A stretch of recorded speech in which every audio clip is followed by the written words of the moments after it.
He wasn't guarding a house or a yard or a bowl of food. He was a 4-month-old German Shepherd puppy curled around a ringing phone in the snow outside Denver, Colorado. At 2 a.m, my plow lights cut through the storm and caught one small shape where there should have been nothing but white. By the time my brain registered fur instead of trash, my foot was already crushing the brake, and the truck bucked under me. For a second, I was sure I'd shoved him under the blade, but he was still there on the frozen shoulder, black and tan and trembling, wrapped around a glowing smartphone like it was the last warm thing left in the world. The screen said, "Mom calling." Every time he shook from the cold, the phone jittered with him against the ice. I've been running this plow for more winters than I like to count, scraping wreckage off this highway at night. I left the engine idling and stepped down into the wind, the air so sharp it went straight into my lungs. His thin, cracking whine cut through it. His eyes were locked on that flickering rectangle of light pinned under his chest. "Easy, kid," I muttered. Up close, I saw how stiff his paws were, how he'd wedged the phone tight between them and his ribs. The screen lit again and the ringtone started, faint and tinny in the wind. Mom. Just that one word. I reached a gloved hand toward the phone, ready to answer, ready to tell whoever was calling that someone had found what the snow was trying to hide. The second my fingers brushed the edge of the glass, he dropped his whole weight forward with a desperate little growl and slammed his chest over the phone. The call cut off mid-ring, and in the sudden silence of that storm, it felt like we'd both watched our only chance to reach her fall into the dark. I can push a 20-ton plow through a wall of snow, but I couldn't move that small, frozen body in front of me. For a second, I just stood there on the shoulder, storm screaming around us, wondering how a dog this little had survived long enough for my lights to find him. He was still wrapped around the phone like it was the last warm thing on earth, chest pressed to the cracked screen, paws locked to the ice. When I slid my hands under him, he didn't snap. He just tensed and let out a tiny sound that barely made it past his own chattering teeth. I pulled him up against my coat and grabbed the phone with my other hand. He was light, ribs against my wrist, head turned toward the glowing screen, even as I carried him back to the truck. The word "Mom" stared up at me through broken glass. The cab felt almost too bright when I climbed in, heaters roaring, dashboard humming. I set him on the seat and wrapped an old safety vest around him, then a beat-up hoodie on top. Even swaddled in orange and gray, his eyes never left the phone when I laid it in front of him. Every time it buzzed, he flinched and leaned closer, nose almost touching the glass. He was shaking so hard his collar tag clicked against his teeth. "Easy, buddy," I said, and my voice sounded older than it had an hour ago. Name's Harris, 46, 12th winter, running this route outside Denver. I've dragged chunks of metal and worse off this highway in the dark, but I'd never had a rescued puppy staring at me like I was the one standing on thin ice. I grabbed the radio mic. "County, this is Unit 7, I said. "Got a busted guardrail about a half-mile back and one dog up here that shouldn't be alone. You seeing any crashes on my stretch tonight?"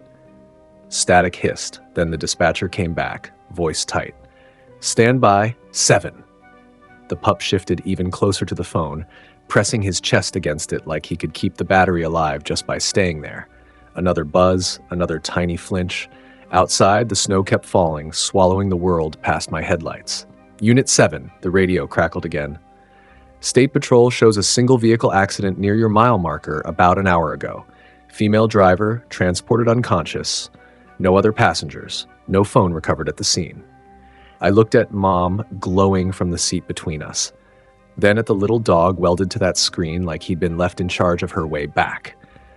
When I reached for the phone to call them, his paw slid over the glass and he pulled it tight to his chest, eyes locked on mine, making it clear that whatever happened next, this line to her was his to guard. He was reaching for the dark like his whole life was still out there in it. I dropped the plow into gear and swung us around, tires grinding over the packed snow as I pointed the truck back down the line of my own tracks. On the seat beside me, he scrambled up, paws braced wide, nose smeared against the glass, eyes locked on the direction we'd just left behind. The phone lay between us, screen spiderwebbed, light pulsing weakly. His front paw rested over it like a lock. Every time the truck jolted in a rut, his claws tightened and his chest hitched. Another notification buzzed through the cab and he flinched like he'd been touched with a live wire. Then he leaned in closer, breathing a fogged circle over the broken glass, waiting for the word Mom to come back. County, Unit 7 heading back toward that guardrail, I said into the radio. Show me about half a mile east of the mile marker on that earlier crash. Static, then a clipped acknowledgement.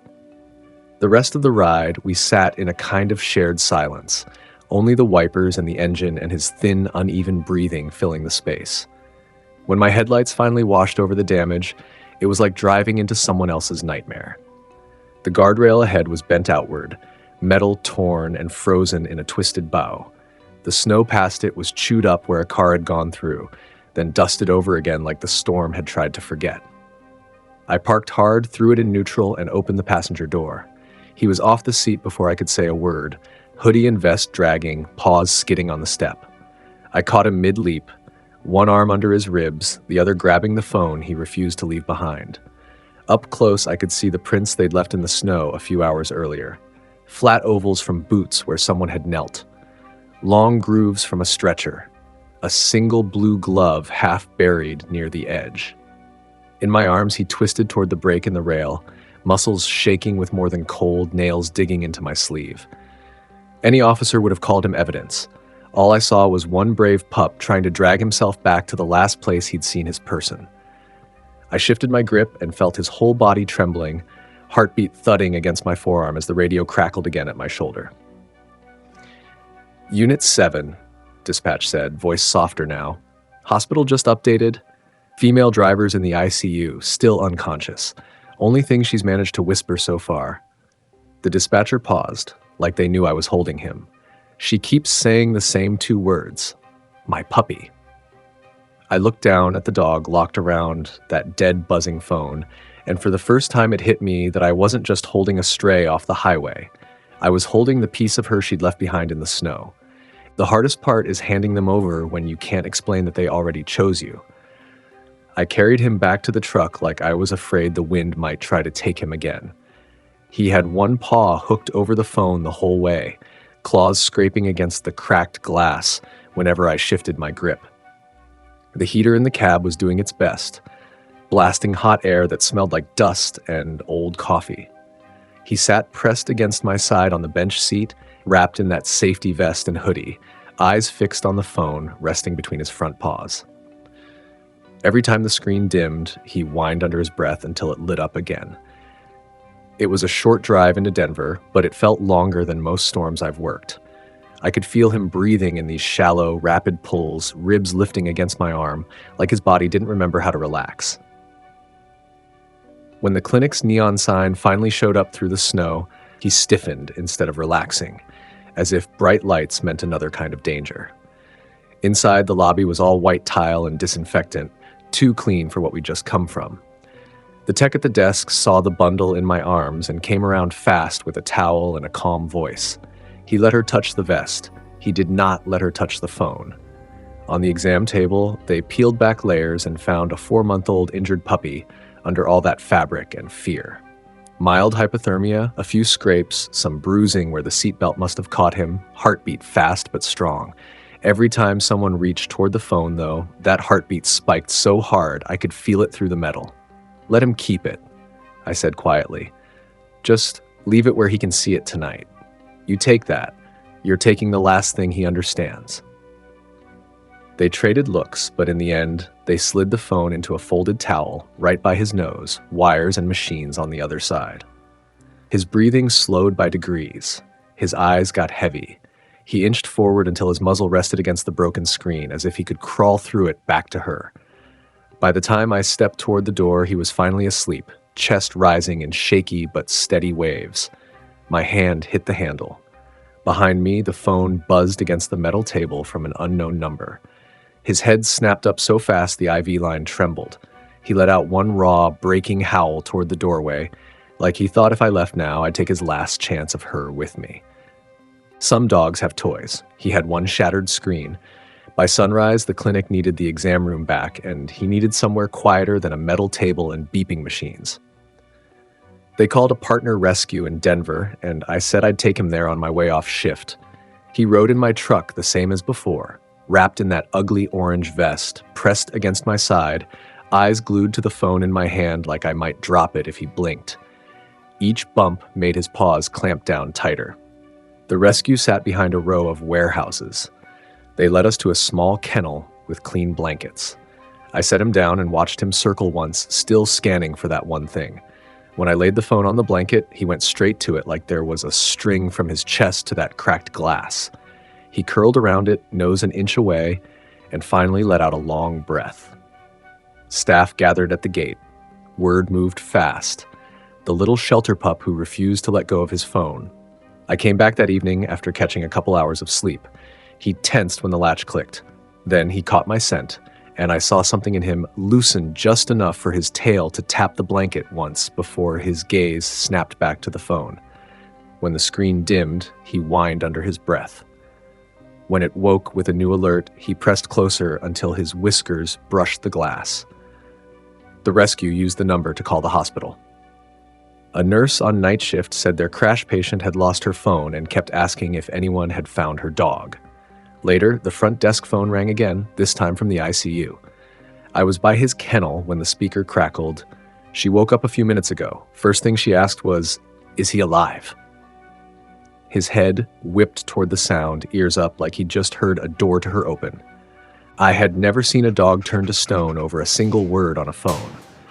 The rescue staff set it up in the hallway outside his kennel so he wouldn't feel cornered. One of the techs held the phone in both hands, speaker on, screen pointed toward the chain link. I stood off to the side, pretending I wasn't holding my breath. At first, all we heard was hospital noise in the background, the soft shuffle of wheels, a distant monitor. Then a thin woman's voice came through, raw around the edges. "Hey, baby," she whispered. "I'm so sorry. I didn't leave you, okay?" He dropped into a crouch the second she spoke, like the sound hit him in the chest. For a heartbeat, he froze, ears forward, eyes huge. Then that frightened puppy crept forward step by step until his nose was almost pressed to the tiny speaker holes. She asked how he was, asked if someone was feeding him, if he was warm. The words probably weren't for him, but the tone was. He made this quiet, breaking sound I've mostly only heard from people at 3 a.m, when the visiting hours are over and the bad news hasn't landed yet. His breathing changed right in front of me. Those short, chopped little gasps stretched out into long pulls, like he was finally letting air all the way in. He licked the edge of the phone, then set one paw over it, claws barely touching the plastic, as if he could hold her voice there. A dar in the background said they had to wrap it up. The staff around me started whispering about rehab plans, insurance, who could realistically take care of a dog while she learned to walk right again. All of that washed off him, locked on the sound that meant home. Home. We'll talk about placement options, someone murmured to me, like this was a math problem we could solve on paper. On the line, she pulled in one shaky breath. "His name is Mar." The call cut. He sucked in air like someone had yanked the floor out from under him, staring at the dead screen, waiting for the rest of that word that didn't make it through. The cruelest thing is talking about his future while he just lies by the door and waits. Days at the rescue settled into a strange rhythm. People in scrubs and winter jackets came and went, trading updates in low voices. He ignored all of it. He chose the spot right by the kennel door, chest pressed to the gap at the bottom, phone tucked under his front legs like contraband. From there, he could see the hallway and every pair of shoes that passed. Tess, just in case one set belonged to her. Meetings happened a few feet away. Social workers, rescue staff, a hospital coordinator on speakerphone. Words floated over us. Long rehab, mobility issues, housing, no family nearby. I sat on the floor outside his kennel, back against the cinder block. "Don't mind us," I told him quietly. "They're just trying to figure things out." His eyes said it was already figured out. Whatever human was on the other end of that broken screen was his whole map of the world, and everything else was background noise for a loyal puppy who had already chosen his person. The staff arranged a video call. They wanted to see if it would help them both. They asked me to hold the phone because he trusted my smell and my boots. When her face appeared, framed by hospital bed rails and tape on her skin, he froze like he'd been hit with a spotlight. Her hair was a mess, tubes everywhere, but her voice was the same. "Hey, baby," she whispered. "There you are." His tail thumped once, then again, unsure at first, then with this slow building rhythm. He shoved his nose against the glass so hard it smeared with fog and little wet circles. She laughed, a weak, broken sound that still somehow sounded like home. For 2 minutes, she wasn't a patient. She was just his person, telling him she was trying, that she was coming back, that she hadn't let go on purpose. When the call ended, a doctor stepped into the hall with us. "If her recovery doesn't go the way we hope," he said carefully, "that dog is going to need a backup home. Would you ever consider taking him?" I looked at the pup lying pressed to the door, eyes on the darkened screen, and realized I'd crossed that line a while ago. He didn't bark and he didn't howl, he just stopped eating. The call from the hospital came first. Complications, longer ICU stay, words like setback and critical hanging in the air over the front desk. Nobody said she might not make it out loud, but the room heard it anyway. Almost on the same day, he changed. The staff showed me his chart, notes about appetite dropping, unfinished meals. I didn't need paper to see it. I walked past the kennels that night, lights low, the whole place humming with soft snores and the occasional sharp bark. Every dog had a blanket, a bowl, a toy. He had a cracked phone and a full dish he wouldn't look at. He lay stretched out by the door, ribs rising slow, nose resting on that dead screen like he was listening to something only he could hear. When I slid his bowl a little closer, he turned his head away, eyes flat in a way that made my chest tighten. He looked less like a dog waiting to go home and more like an abandoned puppy who decided the world had already given its answer. I sat down on the cold floor beside his kennel. "Yeah," I said quietly, more to myself than to him. "I know that feeling where you don't want to want anything in case it disappears." He didn't move, but his eyes followed my hand as it closed around the phone. I broke the unspoken rule and lifted it from the blanket. Not to take it from him, but to do the one thing no one else had done. He rose slowly and padded after it along the inside of the run, matching me step for step, never once looking at my face, only at the battered rectangle in my hand. In the office, I dialed the hospital's number from the notes on the desk. Fluorescent lights buzzed overhead while the line rang and rang. Finally, a tired voice answered. "Night nurse." When I explained who I was calling about, there was a pause, then a softer tone. "She's stable right now," she said. "And every time she wakes up, the first thing she does is ask about her dog." I looked through the glass at him, standing there in the half-dark, eyes still pinned to the phone, and felt the smallest shift in the room, like maybe hope had decided not to clock out for the night just yet. I don't believe in magic, but that night, one word put him back on his feet. We set up the next call on purpose. They patched it through, and I walked into his kennel with the phone like it might crack if I breathed wrong. He was on his side, back to the door, nose against the dark screen. I slid down the wall and sat on the concrete, phone on the floor between us. He flicked one ear, nothing else, like he'd already decided not to trust Hope twice. The line clicked. Hospital hum, then her voice, thin but steadier than before. "Hey, baby," she whispered. "It's me. You're Marlow, my German Shepherd puppy." His head snapped up so fast his tag chimed. For the first time in days, his eyes lit from inside. His tail started tapping, hesitant, then sure. He pushed himself upright, legs shaking, and took 2 crooked steps toward the phone. Each breath came faster now, not from fear, but like his body was racing to catch a heart that had just remembered why to beat. She spent what little air she had on him, telling him she was fighting, telling him she needed him to keep trying too. He stood over the phone, chest rising in deep waves, eyes locked on that tiny picture of her face. He lowered his nose to the glass and set one paw on the edge, like he was swearing a promise only she could hear. The nurse's voice cut in soft. They had to stop. When the line went dead, a doctor came on. "If things go the way we hope," he said, "we'll move her to rehab in a couple of weeks. She won't handle a dog right away. He'll need somewhere to stay. And if anything changes, maybe somewhere to stay for good." I looked at Marlow, still standing over that silent phone, breathing like someone hauled back from the edge. and I understood that whatever I agreed to now would tie my life to his. I realized we'd all been holding him up when all he'd really needed was to hear her footsteps. The next couple of weeks were a slow thaw on both sides of town. At the rehab hospital, her charts started to sound less like a storm report and more like a weather break. Breathing on her own, short sessions sitting up, a little more color in her face, they said. At the rescue, he changed too.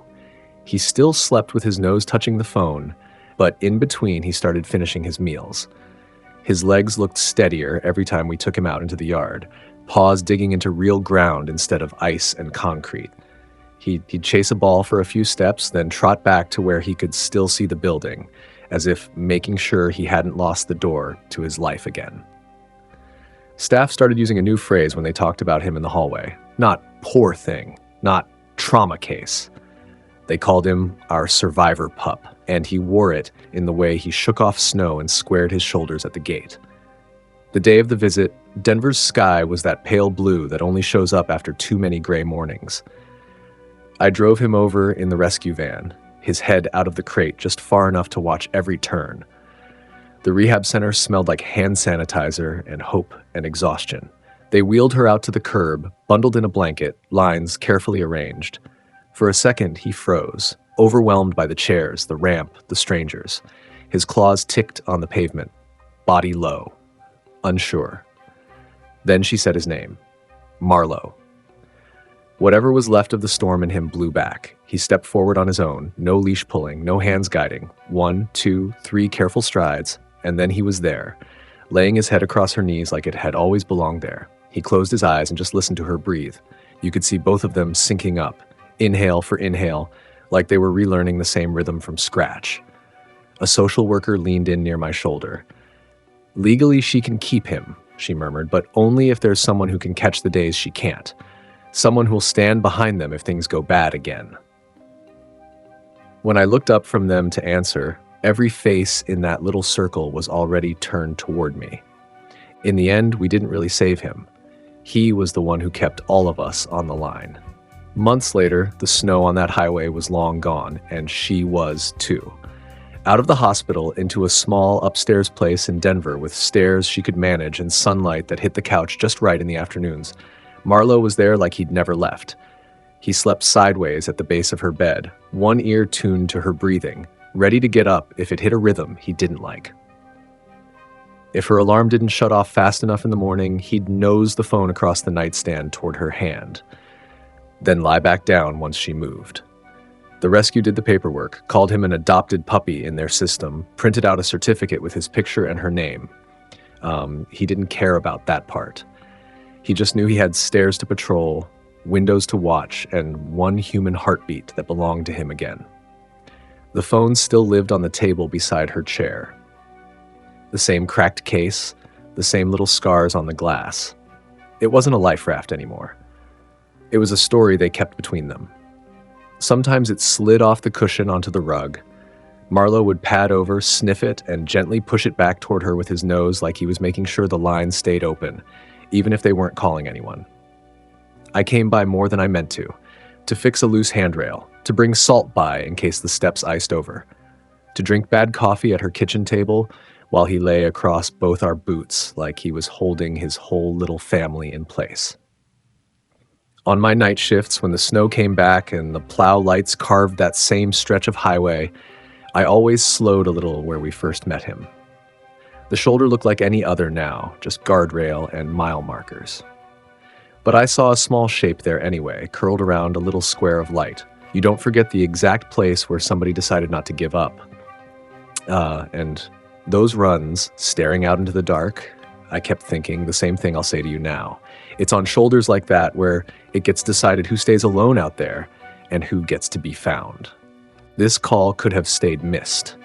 That little blue screen on the side of a frozen highway could have gone dark without anyone ever knowing what it meant to a 4-month-old pup shaking over it. He could have walked away, or laid down and given up, or slipped under my plow without me ever seeing him. But he didn't. He stayed. He guarded that broken phone like it was the only bridge left between him and the person he loved. Because he didn't let go, we saw him. Because we saw him, We heard her. Because we heard her, those two lives got tied back together instead of drifting off in different directions. I think about that a lot when people ask if stories like his really matter. This little guy's journey from abandonment to rehabilitation shows how important nonprofit rescue groups really are. They're the thin line between nobody knows and somebody showed up. For so many rescue dogs waiting on cold shoulders, you'll never drive past.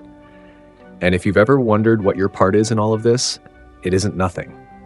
Caring for a rescued puppy is more than love. It's responsibility. It's pet care. It's also pressing the buttons you can press so that the next driver, the next volunteer, the next tired person scrolling at 2 a.m. sees a story like Marlow's before they see a dog on the edge of giving up. Every like, every comment, every share tells the algorithm, show this to more people who might stop. Show this to someone who needs the reminder not to look away. So if his story reached you, don't keep it. Pass it on for the ones still out there guarding whatever tiny piece of hope they've got left. Join our Brave Paws family. Be their voice. Be their hope.